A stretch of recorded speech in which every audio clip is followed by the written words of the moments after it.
Truth was, the cops wouldn't respond to calls about them, and chances were good the creatures would luck out and get away with whatever scheme they had going.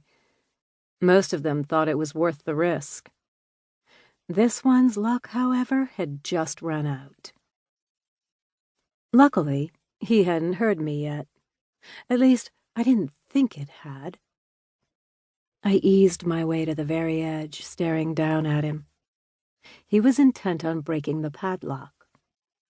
I quietly unfastened the snap, holding my dagger peace-bound to give myself easy access.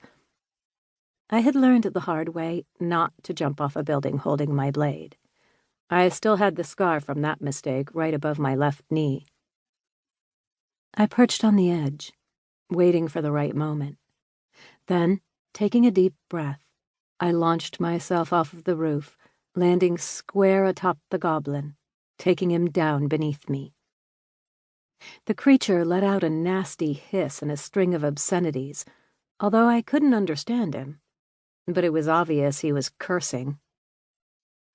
"Would you speak to your mother like that?" I had knocked him down, and now I straddled him, trying to pin him with my knees. He might be tough and wiry, but I worked out 6 days a week, and I was Fae, which meant I had some extra strength going for me.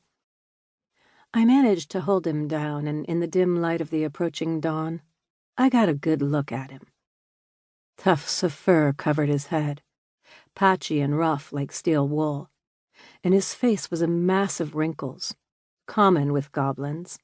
His eyes were small but wide-set on his face, and he had yellow, sharp teeth. "You're an ugly sucker, aren't you? Even for a goblin." He struggled, managing to free one hand.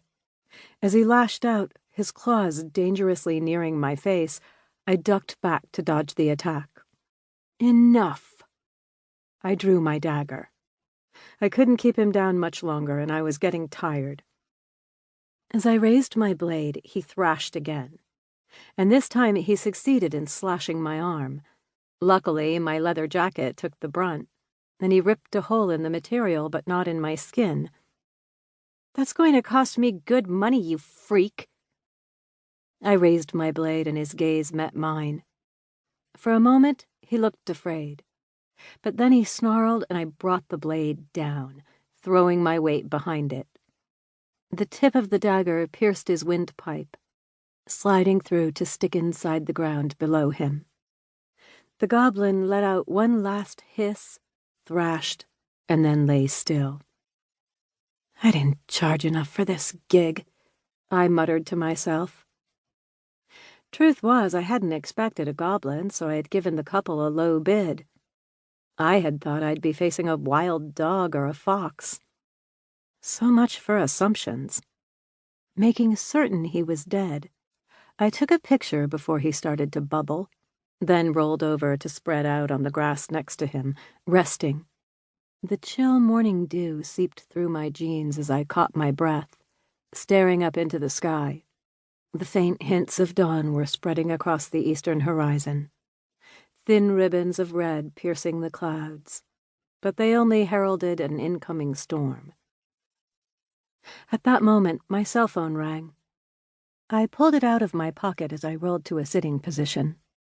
Next to me, the goblin was beginning to bubble. I reached over to yank my dagger out of the creature's neck before my blade got any messier than it already was, and wiped it quickly on the grass to remove most of the gunk. I scooted further away as nature began to take its course on the goblin as I answered my phone. "Hello? Do you realize what time it is?"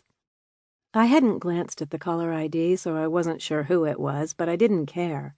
If this were any normal morning, I'd still be in bed asleep.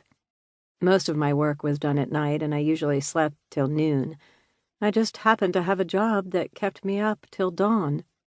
"Yes, I do realize what time it is. Did I wake you?" Damn it. Ray Fontaine. Ray owned a bakery called A Touch of Honey, and he made the best bread in Seattle. He also happened to be my ex-boyfriend. Or rather, we had dated a few times. I had liked him enough that I broke it off before anything happened between us.